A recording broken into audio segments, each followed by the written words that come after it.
आज मैं आप लोगों को क्लास 12 सब्जेक्ट इंग्लिश का पहला पार्ट द लास्ट लेसन पढ़ाने जा रहा हूँ, जो अपने पेपर के लिए बहुत ही महत्वपूर्ण। तो सबसे पहला क्वेश्चन है कि what did Yama हैमल say about the French language, यानी कि यम हैमल ने फ्रेंच भाषा के बारे में क्या कहा। तो ही कॉल्ड, यानी कि उन्होंने कहा the French the most beautiful language in the world, यानी कि संसार की सबसे सुंदर भाषा। ही सेड, उन्होंने कहा कि that it was the clearest and the most logical language.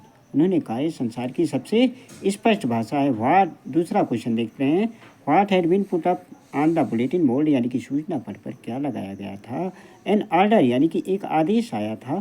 From Berlin, यानी कि बर्लिन से एक आदेश आया था। Had been put on the bulletin board, जिसे बुलेटिन बोर्ड पर यानी सूचना पट पर लगाया गया था। इट सेड, ऐसा कहा गया था, that only German would be taught in the school, सिर्फ और सिर्फ जर्मन भाषा ही स्कूल में पढ़ाई जाएगी। The teaching of French had to be stopped, यानी कि फ्रांसीसी भाषा को पढ़ाना बंद कर दिया गया। What change the order from Berlin cause in the school that day, यानी कि बर्लिन से जो उस दिन आदेश आए थे विद्यालय में क्या परिवर्तन ला दिए। देयर वाज नो नॉइज, यानी कि कोई शोर नहीं था, एकदम शांत था।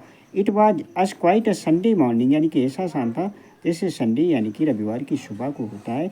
यम हैमल सेड, यानी कि यम हैमल ने कहा, it would be his last lesson, M Hamel ने कहा ये उनका अंतिम पाठ है।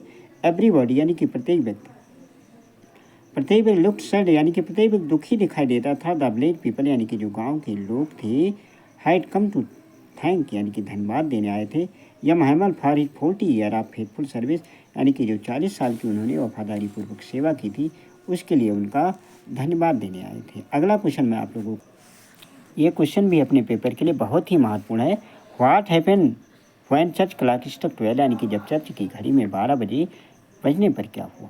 द मोमेंट, यानी कि जैसे ही 12 बजे, उसी क्षण द चर्च क्लॉक स्ट्रक 12, 12 बजे, the Persian army came to take over and M Hamel stood up, यानी कि यम हैमल जो थे उठ करके खड़े हो गए। वांटेड टू ट्वेल्व, यानी कि कुछ बताना चाह रहे थे, कहना चाह रहे थे समथिंग, बट हिज वॉइस, यानी कि जो उनकी आवाज़ थी वह चौकेट, यानी कि उनका गला अवरुद्ध हो गया और उन्होंने बोलना बंद कर दिया। ही गैदर्ड हिज स्ट्रेंथ, उन्होंने अपनी पूरी शक्ति इकट्ठा की। एंड रोट, और लिख दिया, ऑन द ब्लैक बोर्ड पर लिख दिया, अस लार्ज एस ही कुड, यानी कि जितना बड़ा लिख सकते थे उतना बड़ा उन्होंने लिख दिया। बिबला फ्रांस, यानी कि फ्रांस जिंदाबाद। एंड डिसमिसल द स्कूल, और स्कूल को क्लोज कर दिया। दोस्तों, अगर आप लोगों के वीडियो में समझ में आ रहा हो तो आप मुझे लाइक करें, कमेंट करें, और हम मिलेंगे आपको नेक्स्ट पार्ट में। तब तक के लिए धन्यवाद।